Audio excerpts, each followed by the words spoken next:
The crisis is worsening in Afghanistan. That's our top story this morning here on India Today. This, of course, after the US withdrew its troops. And during an address to the nation that the entire world essentially was watching, US President Joe Biden broke his silence, saying that he doesn't regret his decision of pulling out troops from Afghanistan. Biden clarified that nation building was never the mission US had undertaken and that America only got involved in war in the first place to get to those who were responsible for 9/11. Speaking on the chaotic scenes that unfolded in Kabul, Biden said that the situation unraveled more quickly than the US thought it would. Biden also took on Afghanistan political as well as military heads for being unable to reach a consensus and emphasized that the US can't win a war that's been lost by the Afghan forces. He ended a statement saying that he won't pass the Afghanistan crisis on to his successor.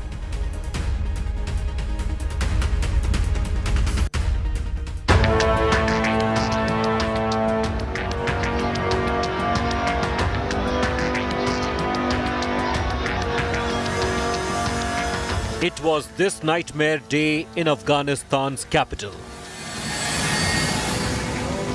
These hair-raising images of Kabul's total collapse that forced the US president to break his silence. US President Joe Biden, who had been globally criticized for 48 hours for seeming to abandon a country to its political doom. We don't deserve this! We don't deserve this! Today addressed his nation and the world, starting with an admission that America was shocked by the swiftness of the collapse. This did unfold more quickly than we had anticipated. So what's happened? Afghanistan political leaders gave up and fled the country. The Afghan military collapsed, sometime without trying to fight. The developments of the past week reinforced that ending U.S. military involvement in Afghanistan now was the right decision. American troops cannot and should not be fighting in a war and dying in a war that Afghan forces are not willing to fight for themselves. Biden then proceeded to assign blame for what has happened, pointing a finger directly at the Afghan forces and political leadership.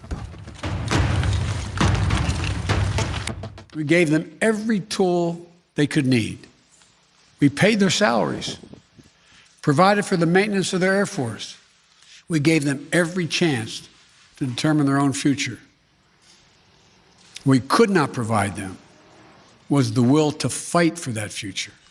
But if Afghanistan is unable to mount any real resistance to the Taliban now, there is no chance that 1 year, 1 more year, 5 more years, or 20 more years of U.S. military boots on the ground would have made any difference. It is wrong to order American troops to step up when Afghanistan's own armed forces would not. When I spoke by phone to Ghani in July, we had very frank conversations. We talked about how Afghanistan should prepare to fight their civil wars after the U.S. military departed. This advice was flatly refused. Mr. Ghani insisted the Afghan forces would fight. But obviously he was wrong. The US president was on vacation while Afghanistan disintegrated into the hands of the Taliban. But the heat of the catastrophe clearly got too much, and Biden was forced to cut short his vacation and face up to the searing questions he now faces. Biden then went on to provide a detailed justification for the US withdrawal. We went to Afghanistan almost 20 years ago with clear goals. Get those who attacked us on September 11, 2001. We did that. We severely degraded al-Qaeda in Afghanistan. We never gave up the hunt for Osama bin Laden, and we got him. That was a decade ago. There would have been no ceasefire after May 1. There was no agreement protecting our forces after May 1. There was no status quo of stability without American casualties after May 1. There was only the cold reality of either following through on the agreement to withdraw our forces or escalating the conflict and sending thousands more American troops back into combat in Afghanistan. In what sounded like an admission after a clear failure to achieve its strategic objectives, Biden said, "Our mission in Afghanistan was never supposed to have been nation building. Our only vital national interest in Afghanistan remains today what it has always been, preventing a terrorist attack on America's homeland. I've argued for many years that our mission should be narrowly focused on counterterrorism, not counterinsurgency or nation building." In an emotional appeal to the American people on the back of over 2,000 US service personnel who have lost their lives in the two-decade mission in Afghanistan, the US president appeared to speak directly to military families and the veteran community. I stand squarely behind my decision. After 20 years, I've learned the hard way that there was never a good time to withdraw U.S. forces. That's why we're still there. How many more lives, American lives, is it worth? How many endless rows of headstones at Arlington National Cemetery? I'm clear on my answer. I will not repeat the mistakes we've made in the past.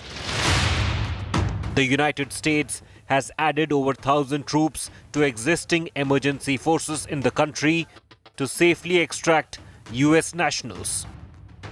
An exercise that paints the Biden administration with the same brush that the Nixon White House was painted with during the humiliating withdrawal from Vietnam 46 years ago. But he insisted that his move was specifically to avoid a repeat of the Vietnam debacle. I made a commitment to the brave men and women who serve this nation that I wasn't going to ask them to continue to risk their lives in a military action that should have ended long ago. Our leaders did that in Vietnam when I got here as a young man. I will not do it in Afghanistan. China and Russia would love nothing more than the United States to continue to funnel billions of dollars in resources and attention into stabilizing Afghanistan indefinitely. As the US comes to terms with unfolding security situation, the days ahead will provide more answers, perhaps than the US president has just done. Bureau Report, India Today.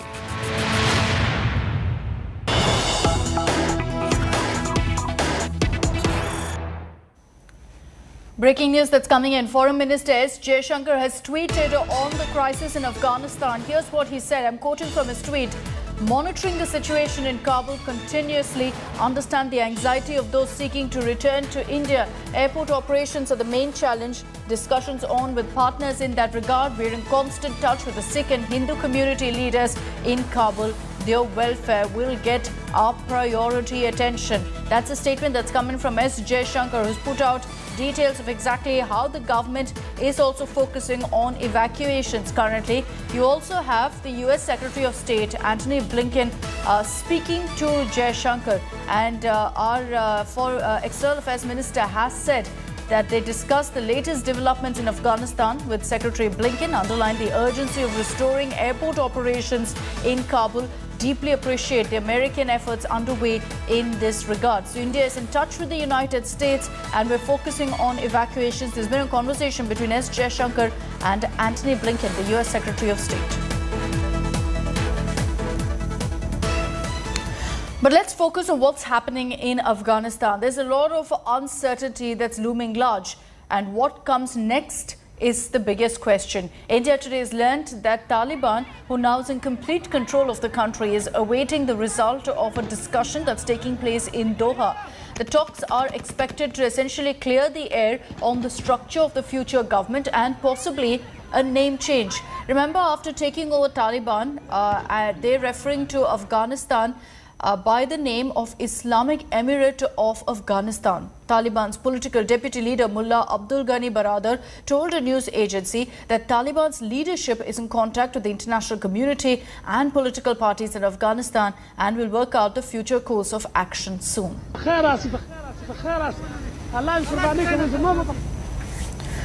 Stunned really by the speed at which Kabul fell to the hands of the Taliban, the world faces right now a unique uncertainty. In what seemed like an endorsement of the Taliban in Afghanistan, Pakistan Prime Minister Imran Khan said Afghanistan has broken the shackles of slavery.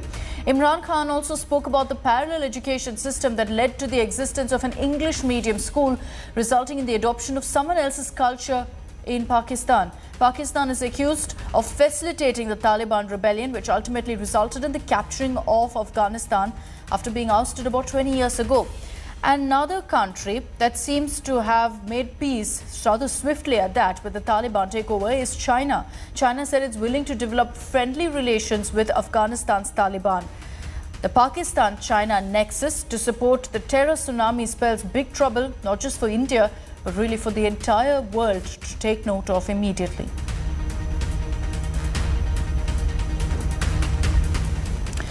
So the world currently is witnessing this apocalypse in Afghanistan. For the first time, the world is seeing how desperate Afghanis are wanting to now leave the country no matter what. They're swarming the Kabul airport runway, clinging on to wheels and wings of a US military plane.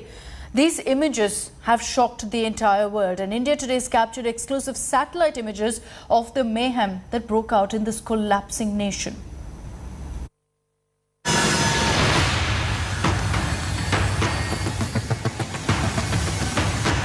A nightmare situation at the Kabul airport.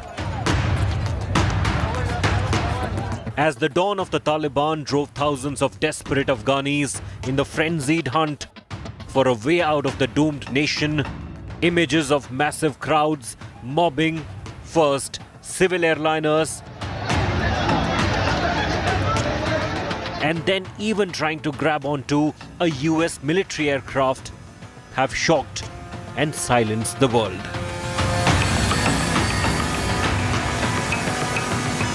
And now, the nightmare at Kabul from a different perspective.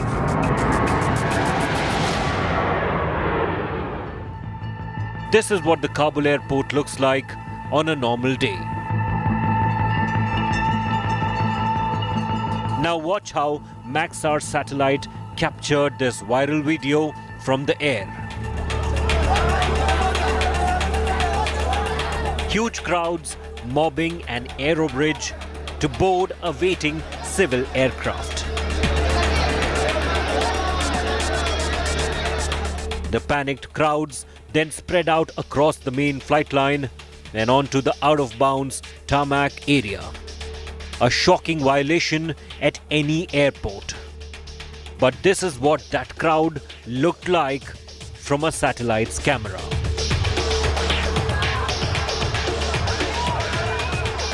The crowds then drifted directly to the runway in a desperate attempt, perhaps, to get on board aircraft that were about to take off. The crowds massed along the tarmac are clearly visible here.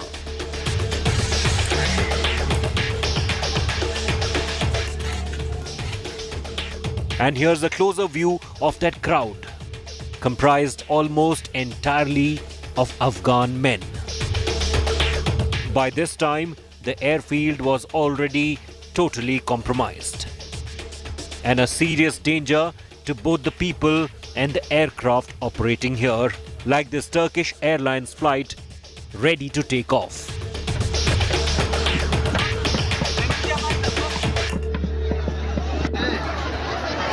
The same crowds gathered along the tarmac would then go on to try and grab onto a giant US C-17 on its takeoff roll.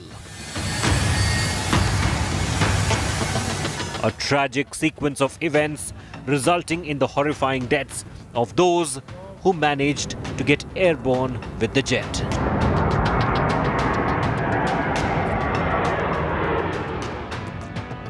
The frenzy outside the airport was no better.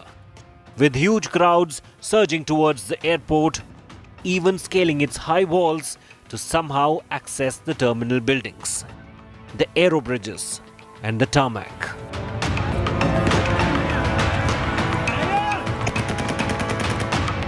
As Kabul restricts air access, the future of Afghanistan remains in the lurch. The few journalists reporting from inside the doomed nation will bring one set of images of the catastrophe. Satellites buzzing over the collapsing nation will bring us another. With Ankit Kumar in Delhi, Bureau Report, India Today.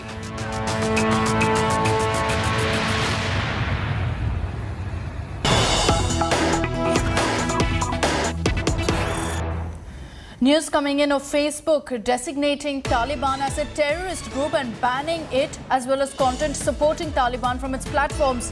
But Taliban members have reportedly used the company's encrypted messaging service WhatsApp. Facebook taking the much-needed action of designating Taliban as a terror group and banning all content that backs them, endorses them.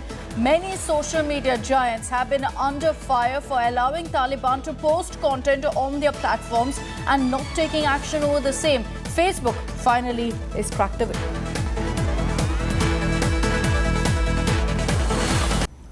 Indian bowlers pulled off one of India's greatest test victories at Lord's. First, they start with the bat on the final day and then they bowled England out inside 2 sessions to complete a remarkable comeback for the visitors. Here's how it all transpired. Robinson again, excellent. When India lost Rishabh Pant and Ishant Sharma early on the final day, an England victory looked like the most probable result. They've got their 8th. India only had a 182-run lead when the 8th wicket fell. Yet India found 2 improbable game changers with the bat, Mohammad Shami and Jasprit Bumrah. That's not going to please Anderson at all. The runs continue to flow. The Indian tailenders put together a counter-attacking partnership where the runs came in heaps. England just didn't know what hit them. Shami and Bumrah put together an unbroken 89-run stand, and when Virat Kohli declared the innings, both had already registered their highest scores in tests.